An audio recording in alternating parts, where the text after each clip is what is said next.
നമ്മുടെയൊക്കെ നിത്യജീവിതത്തിൽ നമ്മൾ കണ്ടിട്ടുള്ളത് ഒരുപക്ഷെ പൂവൻ കുല, ഞാലിപ്പൂവൻ കുല, റോബസ്റ്റ കുല എന്നൊക്കെ പറഞ്ഞിട്ടുള്ള കുലകളാണ്. ഇത് മണ്ണിൽ വളരുന്ന കുലകളാണ്. പക്ഷേ മനസ്സിന്റെ വിഷലിപ്തമായിട്ടുള്ള മണ്ണിൽ മാത്രം വളരാൻ പറ്റുന്ന ഒരു കുലയാണ് ഉന്നത ജാത കുല എന്ന് പറയുന്ന ഒരു കുല.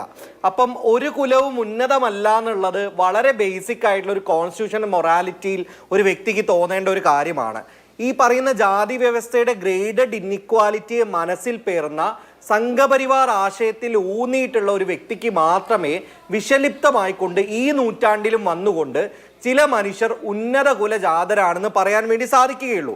അടുത്ത ജന്മത്തിൽ ബ്രാഹ്മണനാവാൻ വേണ്ടി ആഗ്രഹിക്കുന്ന ഒരാൾക്ക് മാത്രമേ മനുവാദത്തിനെയും ബ്രാഹ്മിൻവാദത്തിനെയും വർണ്ണാശ്രമ ധർമ്മ വ്യവസ്ഥയുടെയും അടിസ്ഥാനത്തിൽ ഇത്ര വിഷലിപ്തമായിട്ടുള്ള ഒരു സ്റ്റേറ്റ്മെന്റ് ഇവിടെ പറയാൻ വേണ്ടി സാധിക്കുകയുള്ളൂ. നോക്കൂ, ബ്രിട്ടീഷുകാരോട് നമ്മൾ പൊരുതിയ സമയത്ത് ബ്രിട്ടീഷുകാർ പറഞ്ഞൊരു കാര്യമുണ്ട്. ഇന്ത്യക്കാരായിട്ടുള്ള പ്രാകൃതരായ മനുഷ്യരെ മുന്നോട്ടേക്ക് കൊണ്ടുവരിക, സിവിലൈസ് ചെയ്യുക എന്ന് പറയുന്നത് വൈറ്റ് മാൻസ് ബേർഡൻ ആണെന്നാണ് അവർ പറഞ്ഞിട്ടുണ്ടായിരുന്നത്. അപ്പം മഹാത്മാഗാന്ധി കൃത്യമായി അവരോട് പറഞ്ഞൊരു മറുപടിയുണ്ട്. സദ്ഭരണമല്ല വേണ്ടത്, സ്വരാജ്യമാണ് ഞങ്ങൾക്ക് വേണ്ടതെന്ന് കൃത്യമായി പറഞ്ഞിട്ടുണ്ട്.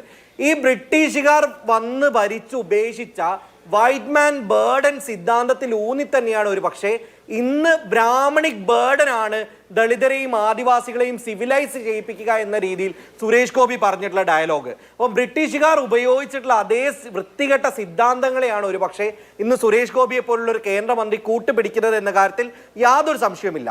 ഈ വാദത്തിന്റെ മറ്റൊരു പ്രധാനപ്പെട്ട പ്രശ്നം എന്ന് പറയുന്നത് ഇത് ദളിതർക്കും ആദിവാസികൾക്കും ഭരിക്കാനുള്ള എഫിഷ്യൻസി ഇല്ല എന്ന് കൂടിയാണ് ഇവർ ഈ വാദത്തിലൂടെ ഉന്നയിക്കുന്നത്. നോക്കൂ, ഇവിടെ തോമസ് വിസ്കോഫും അശ്വിനി ദേശ്പാണ്ഡെയും 2010 നടത്തിയ പഠനമുണ്ട്. ഇന്ത്യൻ റെയിൽവേക്കകത്ത് SC/ST വിഭാഗത്തിൽ നിന്നുള്ള ആളുകൾ വന്നതിൽ പിന്നെയാണ് ഇന്ത്യൻ റെയിൽവേ മികച്ച എഫിഷ്യൻസിയിലേക്ക് മുന്നോട്ടേക്ക് വന്നതെന്ന പഠനം നമുക്കുണ്ട്. അന്താരാഷ്ട്ര തലത്തിൽ മക്കിൻസി നടത്തിയ ഡൈവേഴ്സിറ്റി മാറ്റേഴ്സ് പഠനമുണ്ട്. അതത് രാജ്യത്തെ തദ്ദേശീയ വിഭാഗത്തിൽപ്പെട്ട ആളുകളെ പ്രൈവറ്റ് കോർപ്പറേറ്റ് ഫേമുകൾ കൂടുതലായി എടുക്കുകയും അതുവഴി അവരുടെ പ്രോഫിറ്റ് ഇൻക്രീസ് ചെയ്യുന്നു എന്നാണ് പഠനം തെളിയിക്കുന്നത്.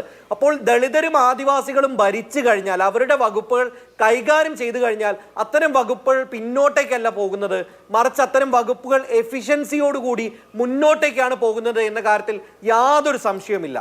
ഒരു വ്യക്തിയുടെ മെറിറ്റ് എന്ന് പറയുന്നത് ജനിക്കുന്ന ജാതിയിലാണെന്ന് ഈ നൂറ്റാണ്ടിലും വിശ്വസിക്കുന്ന മനുഷ്യന് വിവരക്കേടിന്റെ ചികിത്സ നൽകണമെന്നാണ് ഞാൻ പറയുന്നത്.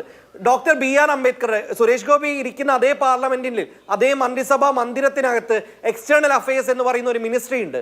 ആ മിനിസ്ട്രി പുറത്തിറക്കിയ ഡോക്ടർ BR അംബേദ്കറിന്റെ അനേകം പുസ്തകങ്ങളുണ്ട്. മിനിമം ആ പുസ്തകം വായിക്കാനെങ്കിലും ഈ മാപ്പ് പറയുന്ന സമയത്ത് സുരേഷ് ഗോപി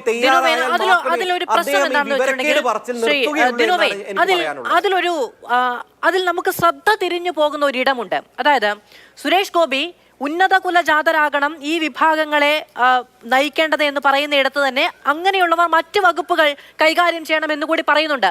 അതുകൊണ്ട് ഈ ഭരിക്കാൻ മോശപ്പെട്ടവർ എന്ന നിലയ്ക്കാണ് കാണുന്നത് എന്ന് പറഞ്ഞ കാര്യങ്ങളെ ഖണ്ഡിക്കാൻ കഴിയും. ഇതിന്റെ യഥാർത്ഥ പ്രശ്നം നിലനിൽക്കുന്നത് ഉന്നത കുലജാതർ എന്ന പ്രയോഗത്തിലാണ്. അതാണ് കാഴ്ചപ്പാട്, അതാണ് മനസ്ഥിതി, അതാണ് ഭരണഘടനാപരമായി നിൽക്കുന്ന ഒരാൾക്കുണ്ടാകാൻ പാടില്ലാത്തത്. നോക്കൂ, ഇന്ത്യയെ സംബന്ധിച്ച് ഇന്ത്യ ഇന്നും ഭരിക്കുന്നത് ഒളിഗാർക്കിക് ആയിട്ടുള്ള സമുദായങ്ങളാണ്. അതായത് വളരെ കൃത്യമായി ചില സമുദായങ്ങൾക്കാണ് ഇന്ത്യയിലെ ജുഡീഷ്യറി എടുത്തു കഴിഞ്ഞാൽ, ലെജിസ്ലേറ്റീവ് എടുത്തു കഴിഞ്ഞാൽ, എക്സിക്യൂട്ടീവ് എടുത്തു കഴിഞ്ഞാൽ അവിടെയൊക്കെ അധികാര സ്ഥാനത്തിരിക്കുന്നത് ചില പ്രത്യേക വിഭാഗം മനുഷ്യരാണ്. ദളിതർക്കും ആദിവാസികൾക്കും സംവരണം കൊടുത്തുകൊണ്ട് അവരുടെ അഡിക്വേറ്റ് റെപ്രസെന്റേഷൻ ഉറപ്പാക്കുക എന്ന് പറയുന്നതിന് തുല്യമല്ല സവർണ വിഭാഗത്തിൽപ്പെട്ട ആളുകളെ ഇവരുടെ കീ സ്ഥാനങ്ങളെ ഏൽപ്പിക്കുക എന്ന് പറയുന്നത്. ഇത് രണ്ടും ഒന്നല്ല. ഒന്ന് ഇന്ത്യൻ ഭരണഘടന അനുശാസിക്കുന്ന ആർട്ടിക്കിൾ 46-ഉം 16-4 ഒക്കെ തന്നെ പറയുന്ന സമത്വം എന്ന് പറയുന്ന സിദ്ധാന്തത്തിനെ അടിസ്ഥാനപ്പെടുത്തിയിട്ടുള്ള കാര്യമാണ്. മറ്റൊന്ന് എന്ന് പറയുന്നത് ഇന്ത്യയുടെ സമത്വ സങ്കല്പങ്ങൾക്ക് വിരുദ്ധമായിട്ടുള്ള ആവശ്യമാണ്. സമത്വ സങ്കല്പത്തെ അട്ടിമറിക്കാനുള്ള ആവശ്യമാണ്.